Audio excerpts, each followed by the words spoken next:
Halo Semeton Putra TV, kembali lagi di Ngopi Ngobrol Pintar. Saya Nika Derika Pramestika Dewi dari mahasiswa program studi Sastra Agama dan Pendidikan Bahasa Bali. Kali ini akan ngobrol bareng tentang Bali Tulung Tulung. Apa sih itu Bali Tulung Tulung? Kali ini kita akan mengulik dan menggali semuanya bersama dua narasumber yang sudah datang pada hari ini. Yang pertama ada Bapak Made Susilo Putra, Om Swastiastu Bapak. Om Swastiastu Rika. Yang kedua ada Bapak Agung Rai Jaya Wangsa, Om Swastiastu Bapak. Swastiastu Rika. Baik, langsung saja kita ngobrol-ngobrol bareng bersama kedua narasumber kita. Bapak, bagaimana kabarnya hari ini? Apakah baik? Sehat Rika. Jadi walaupun begini ya, situasi pandemi tetap kita jaga kesehatan lah. Hari ini Pak mendampingi Rika bersama Pak Agung Rai juga dalam keadaan sehat. Apalagi habis ngopi Pak Sudi. Ini ya, ada kopi gitu ya. Oke. Ya, karena di masa pandemi ini semua kegiatannya dibatasi, Pak ya. Betul. Tatap muka, pembelajaran tatap muka juga nggak berlangsung seperti itu, Pak ya. Betul. Jadi Ya. belajar di rumah, bekerja di rumah, aktivitasnya semua di rumah. Ya, istilah sekarangnya WFH lah. Iya, Ya, WFH. WFH. Work from home. Iya, Gitu. Nah, tentunya Bapak dalam masa pandemi ini pasti ada kendala-kendala dalam pembelajaran daring ini. Nah, saya pengen tahu dong kendala dari perspektif Bapak sebagai dosen, Bapak berdua, bagaimana sih keluh kesahnya dalam pembelajaran daring ini, Pak? Ya, siapa dulu nih? Ya, boleh saja. Siapa dulu nih Pak Agung? Ya, dia dulu deh. Oke, saya dulu ya. Ya. Oke. Curhat nih, curhat. Ya, curhat juga. Curhat. Santai aja, Pak. Curhat nih Jadi dosen kita- pengen kewahne ngajain daring. Betul, Ya. betul. Itu udah Pak Agung ya. Kayaknya kayak ternyata kewah juga gitu Rika ya. Ketika kita menghadapi situasi yang seperti ini gitu. Semua merasakan hal-hal yang tidak signifikan lah gitu. Artinya semua itu dibatasi.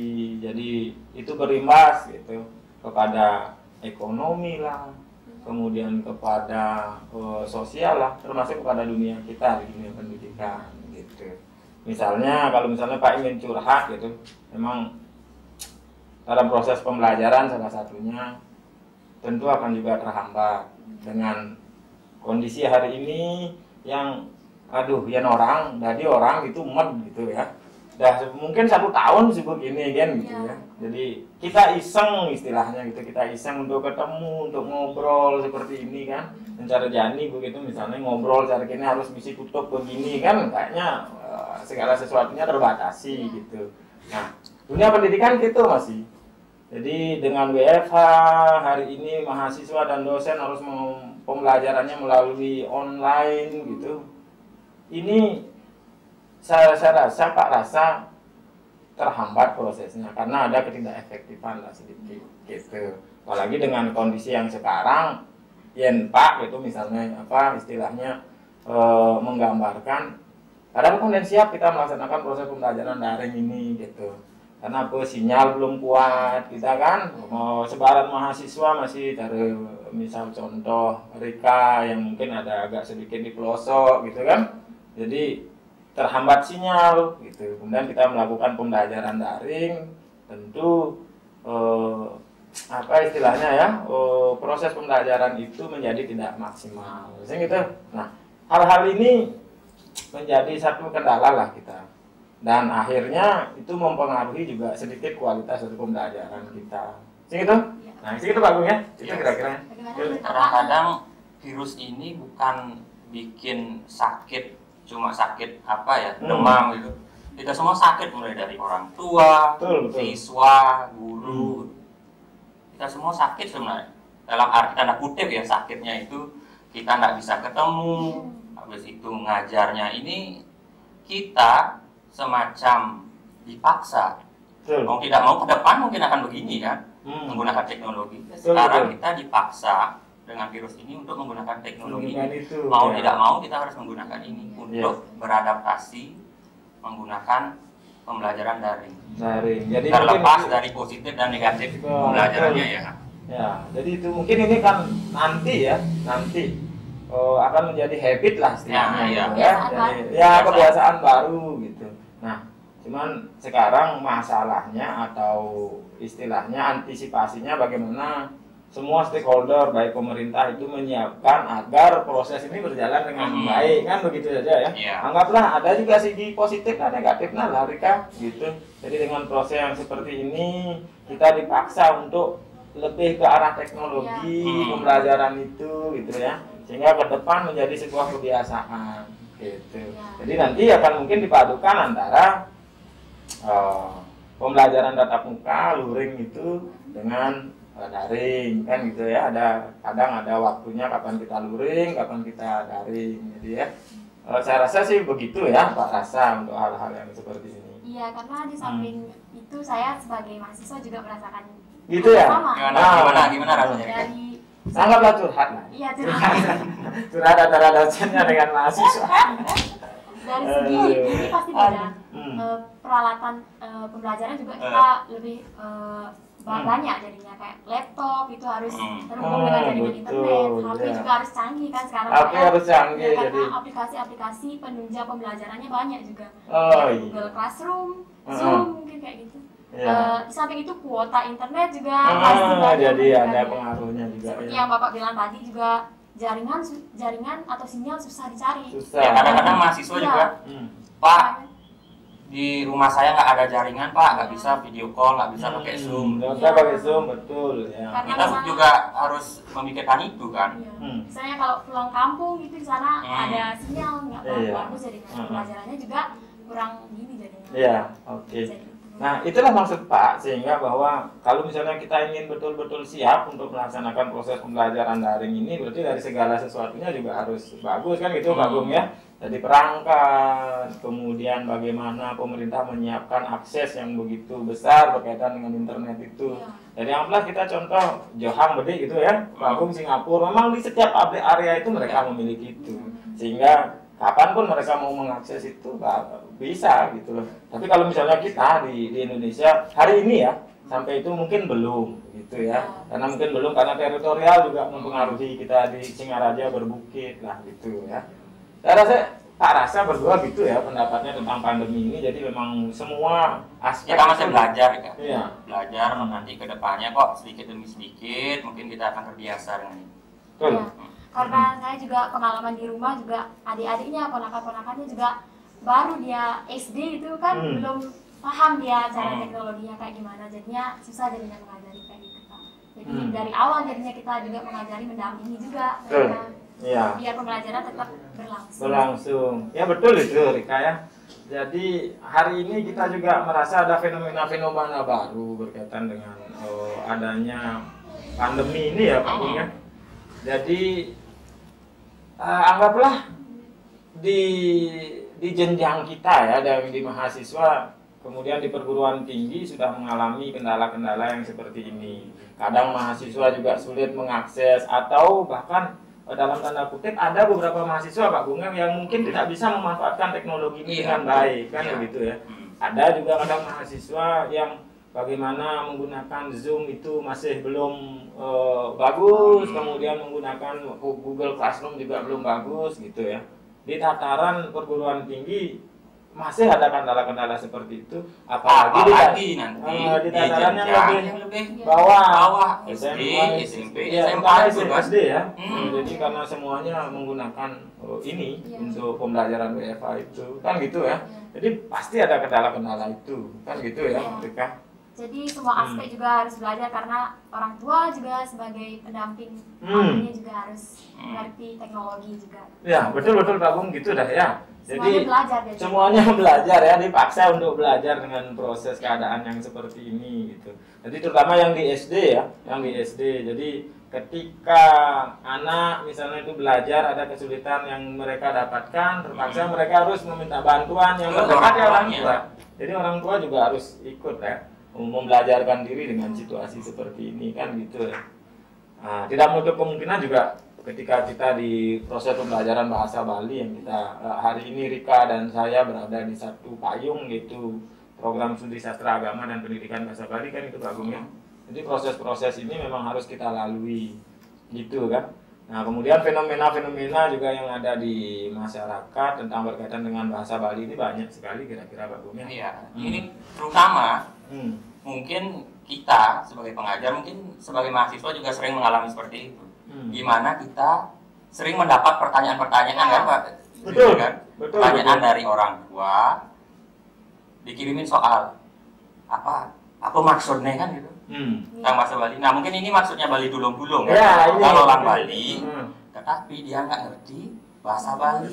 Iya, artinya ada kendala lah. untuk Iya, ada itu kendala ya. tentang itu, tentang untuk menjawab pertanyaan bahasa Bali itu. Padahal itu hal-hal yang sangat sederhana sekali Iya, mungkin ya. sederhana. Yang- Mungkin Rika pernah dapat pertanyaan seperti itu ya? Ya kadang juga saya pernah dari teman maupun dari adik-adik ponakan itu yang orang tuanya ditanya juga kurang paham, jadinya dilempar jadinya ke anak bahasa Bali karena akhirnya bahasa Bali, jadinya kita bantu seperti itu Pak, tapi dengan jawaban langsung karena kita nggak bisa juga mengajari kan Mengajari nggak Iya, bisa. jauh betul. juga Pak seperti itu. Nah itu betul. efektif apa tidak Pak ya kalau dilakukan seperti itu? Wah, kalau kita berbicara masalah efektif yang seperti itu, gimana mau bilang efektif? Karena apa yang kita berikan itu sudah mutlak jawaban, gitu kan? Jawaban yang kita kasih tanpa ada proses pembelajaran, walaupun itu bisa dibaca. Tetapi beberapa anak pasti ketika sudah mendapatkan jawaban langsung dikirim saja, kan begitu Pak Gugeng.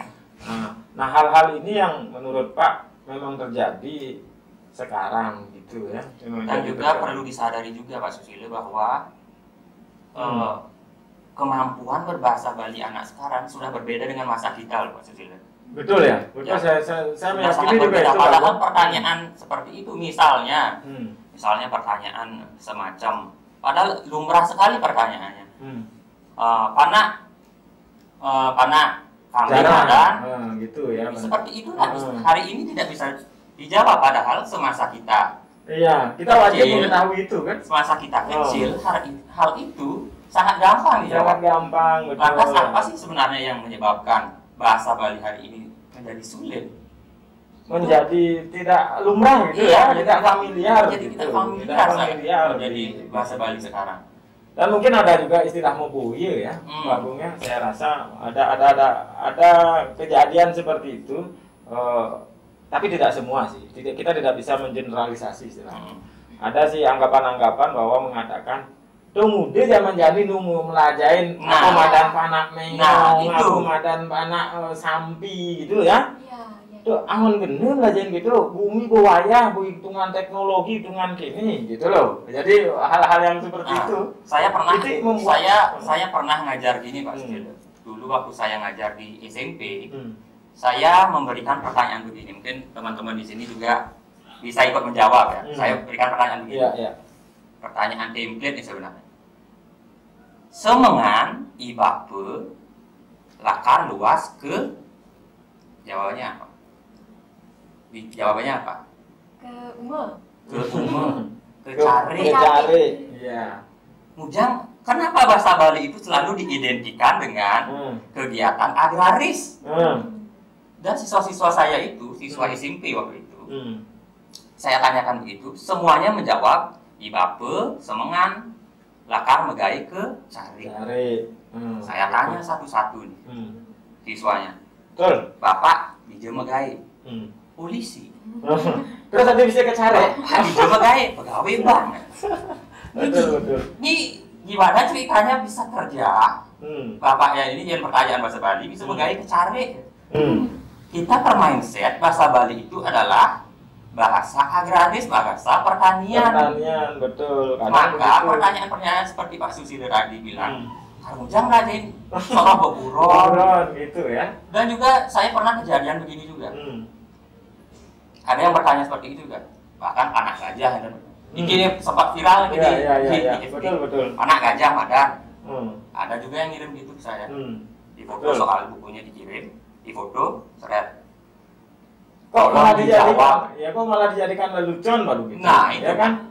Ada anak gajah lah. Jangan-jangan besok anak jerapah kita ditanya. Anak gitu kan. dinosaurus. Nama dinosaurus kan pusing kan gitu ya. Jadi Ini saya tanyakan begini ke siswa yang bertanya itu. Coba di dhuwur nek biasanya kalau bahasa Bali itu kan ada kan di atasnya itu ada petunjuknya kan. Saurin petakon di beten ini. Biasanya kan ada pertanyaan situ. Saya tanyakan itu. Saya lingkari itu saya kirim lagi. Coba dijawab apa bahasa Balinya ini. Nggak tahu. Saurin petakon di beten ini itu aja nggak ngerti. Iya. Lantas buat apa orang tahu? Panak nih madan gitu. Iya, iya. Itu menandakan bahasa Bali kita memang sudah tidak seperti di masa kita waktu ya. kecil dulu. Jadi ada istilahnya degradasi pemahaman bahasa Bali itu ya, sudah tidak. Ya betul. Apalagi Jadi di zaman sekarang bahasa asing itu udah nah itu lagi Rika, betul. Kayak gitu, Iya bisa betul. gaul gitu. Dengan perkembangan bahasa yang sekarang gitu ya, jadi mulai bahasa Bali, apalagi ekstrim ya. Ketika kita berbicara masalah prodi gitu misalnya Pak Bagong ya, itu mudah masuk di SAPBB di Sastra Agama dan Pendidikan Bahasa Bali. Bahasa yang sudah menjadi milik sendiri yang biasa nih pelajaran kita itu mudah kan pelajarin. Adenan belajar bahasa Nilen gitu nih. Ya. Kan ada begitu. Ya. Jadi Bicara seperti itu. tapi pada dasarnya fenomena yang kita hadapi uling nucene gitu hanya untuk menerjemahkan itu aja mereka kadang masih kesulitan kan gitu Rika ya. Jadi inilah salah satu bentuk kenapa prodi SAPBB ini hadir di Stampu Kulturan gitu. Salah satu tujuannya adalah tentu kita ingin di samping melestarikan bahasa itu, kita juga ingin mencetak orang-orang yang memang peduli dengan bahasa Bali ke depannya dan mengerti dengan utuh bahasa Bali ini. Jadi dengan adanya program studi di Stampu Kulturan Singaraja ini, jadi mudah-mudahan orang-orang muda semua juga tertarik, kemudian ikut melestarikan bahasa Bali ini, gitu ya. Selain itu, orang-orang yang kita ingin cetak itu ya, kita ingin cetak ke depan adalah satu profilnya, karena kita berada di bawah salah satu jurusan pendidikan, tentu kita ingin mencetak pendidikan ya Pak Bung ya. Jadi menjadi guru lah, guru bahasa Bali. Dan saya rasa peluangnya ini luar biasa untuk jadi guru bahasa Bali gitu ya. Banyak sekolah sekarang ada yang di Bali lah, di Bali ya. Kemudian pengalaman-pengalaman yang kemarin juga di tes CPNS yang sudah tetap kita dicari. Banyak dicari. Masih kekurangan gitu. Nah, saya rasa ke depan kuotanya akan terus bertambah dengan kebutuhan ini. Apalagi kalau misalnya kita sebagai seorang akademisi mampu menggali bahwa bahasa Bali ini perlu dilestarikan. Dengan jalan-jalan mencetak guru-guru yang memang ini yang paling penting menjadi pendidik ini. Menjadi pendidik yang bagaimana memang punya kita kompetensi yang bagus. Mengajar dengan metode yang benar, jangan sampai kita membawa mindset bahasa Bali seperti yang tadi kita bilang itu gitu. Bahasa Bali itu bahasa kuno, ngomongan itu dah seperti yang tadi yang seperti masa kita kecil itu seperti tidak layak lagi kita bicarakan hari ini. Jadi itu menjadi tidak menarik lagi. Tidak menarik. Jadi kita ingin mencetak guru-guru yang memang up to date, melihat terhadap teknologi, sehingga pembelajaran bahasa Bali itu menjadi pembelajaran yang menyenangkan bagi anak TK, mulai dari TK, mulai dari anak SD, sehingga guru itu tidak hanya memberikan nanti tugas saja, kemudian itu dah kendalanya seperti tadi tulung-tulung itu.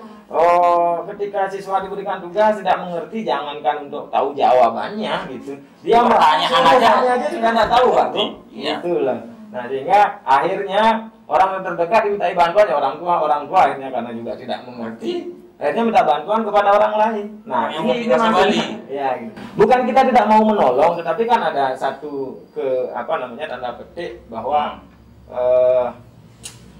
pemahaman tentang bahasa Bali itu mulai menurun lah. Nah ini jadi satu permasalahan yang juga kita di akademisi besok di Stampu Kulturan prodi SAPBB ini juga ikut andil lah nanti untuk memperbaiki hal-hal yang itu, membantu lah untuk hal-hal yang seperti itu. Gitu. Saya rasa itu. Kemudian kalau misalnya yang lain kita profilnya di SAPBB itu jadi penyuluh lah. Ya itu dah Pak. Pernah dengar itu? Mungkin bisa kita raih ketika tamat dari lulusan dari program studi sastra agama ini. Ya itu, pertama jadi pendidik, ya guru ya. Yang kedua jadi penyuluh Pak Bung ya. Ya, jadi penyuluh bahasa provinsi. Bali. Ya. Di bawah mana ya, provinsi ya? Di bawah provinsi. Di bawah provinsi. Jadi tugasnya adalah yang paling nyata ternyata adalah penyuluh ini. Karena mereka langsung bersentuhan dengan masyarakat. Jadi dia tahu ya Pak Bung bagaimana kendala di masyarakat. Jadi bagaimana permasalahan-permasalahan yang ada di masyarakat. Kemudian juga mengkonservasi lontar, tanda kutip, lontar betul. Itu dibuat tengah. Iya, betul. Beberapa tahun terakhir setelah penyuluh mengambil itu, mindset kita terhadap lontar itu sudah berubah. Betul. Tidak lagi menjadi barang yang tengah ya, menjadi tidak boleh dibuka, menjadi hanya dimakan oleh rayap. Sedangkan penyuluh sekarang sudah melakukan tugasnya dengan baik, bagaimana melakukan konservasi, translate, sehingga kita tahu apa isi lontar tersebut. Dan jangan lupa bahwa segala bentuk keilmuan zaman dahulu itu terdokumentasi di sana, terekam di sana. Jadi tidak usah ditengetkan gitu. Kalau menurut kita ya, Pak Bung ya. Jadi segala sesuatunya itu apa yang sudah diwariskan oleh leluhur itu saya rasa beliau penglisir zaman dulu itu ingin karena kenapa ditulis? Karena memang harus dibaca kan gitu. Bukan hanya untuk ditaruh gitu ya. Disakralkan saja. Memang untuk dibaca. Jadi itu untuk dibaca, dengan begitu ada pengetahuan sejarah-sejarah yang dulu yang gitu ya. Yang bisa kita adopsi gitulah, kita bisa gini kan. Saya rasa begitu keadaan yang sekarang Rika ya, berkaitan dengan bahasa Bali ini, kita gitu ya, Rika dan Pak juga besok Rika adalah duta-duta kita sebagai mahasiswa kita di masyarakat. Pak kita harapkan, lembaga juga harapkan gitu bisa berkontribusi maksimal lah ya. Jadi memberikan penjelasan, pencerahan. Kalau misalnya menjadi seorang pendidik besok Astungkare ada jalan gitu ya. Jadilah seorang pendidik yang melek terhadap teknologi inovatif, kemudian yang berkarakter gitu ya, berkarakter kearifan lokal betul. Jadi kita bisa memberikan bantuan kepada setiap orang berkaitan dengan kompetensi kita di bahasa Bali gitu ya. Jadi bukan salah maksud saya ketika tadi ada yang tulung-tulung itu Bali tulung-tulung itu bukan salah gitu. Tetapi hanya ada satu kurang pahaman lah sedikit, sehingga kita perlu memberikan bantuan kepada mereka. Mudah-mudahan pembelajaran ke depan bahasa Bali ini bisa lebih baik gitu ya. Kan gitu Pak Bung ya, bisa lebih baik gitu. Sehingga bahasa Bali ini memang menjadi satu ciri khas orang Bali. Fungsinya adalah sebagai identitas orang Bali. Setiap orang Bali mulai dari TK sampai ke yang paling tinggi itu mampu berbahasa Bali yang baik lah, mengenal bahasa Bali yang baik gitu ya. Apalagi kedudukannya sebagai bahasa ibu ya, bahasa luhur sebagai mahkota budaya ya. Jadi segala sesuatunya tercerminkan di sana, segala sesuatunya. Ya. Apalagi sekarang sudah ada peraturan gubernur Bali. Ya, itu lagi kan. Ya. Jadi udah ada payungnya. Udah ada payungnya gitu apalagi. Jadi semua. Dengan sekarang bulan Februari ini ada bulan bahasa Bali gitu ya. Jadi ini adalah momentum ingin pemerintah ingin memajukan bahasa Bali itu, ingin dilestarikan, ingin dikembangkan melalui dengan kegiatan ini. Begitu sekarang pemerintah pedulinya terhadap bahasa Bali. Karena saya rasa satu keinginan yang besar bahwa bahasa Bali ini semasih orang Bali ada, semasih pulau ini tetap ada, bahasa Bali ini akan tetap ada, tetap berkembang kan gitu ya Rika ya. Maka dengan begitu tidak usah minder jadi mahasiswa program studi bahasa Bali, bisa banyak yang bisa kita kerjakan gitu. Banyak yang bisa kita pelajari juga di prodi kan. Kita pelajari gitu loh. Ya kan? Iya, hal-hal menarik juga kita dapatkan dari program studi. Gitu. Betul. Ya. Oke, itu ya. Saya rasa. Nampaknya sudah lewat ini ya jamnya. Jadi gininya kita Karena asik gini ya. sudah asik Jadi ya. bercerita masalah bahasa Bali, saya rasa tidak ada apa namanya habisnya kalau Iya. kita mau berbicara satu hari juga kita duduk seperti ini, temani kopi seperti ini Iya, kan, betul. seperti judulnya ngopi ya, ngobrol Ngopi. kita. Walaupun kita ngobrol kemana-mana gitu, tapi ada satu. Guru gini keren Ya, ya. Nggak sih kayaknya. kita slot gitu. Jadi walaupun kita ngobrol kemana-mana, saya rasa ada satu seperti kopi. Ada gula dan kopinya yang kita dapatkan di sana. Jadi ada sesuatu yang bisa kita ambil lah, kita Iya. petik lah, gitu Rika. Iya, terima kasih Bapak atas waktunya hari ini. Saya dapat ilmu yang banyak juga, Oke. dan teman-teman juga mungkin banyak yang belum diketahui, bisa tahu jadinya ya, Oke. tentang program studi sastra agama dan pendidikan Iya, bahasa Bali. betul. Jadi kita perlu closing satu pernyataan Iya, juga boleh ya. closing Gitu statement-nya, ya, ya, itu boleh, ya. Bapak. Oke, jadi saya rasa begini ya, untuk apa teman-teman di seluruh Bali itulah. Jadi bahasa Bali ini adalah bahasa ibu kita. Sebagai identitas kita orang Bali, maka dari itu melestarikan, kemudian mengembangkan, kan begitu Pak Agung ya. Jadi itu wajib hukumnya.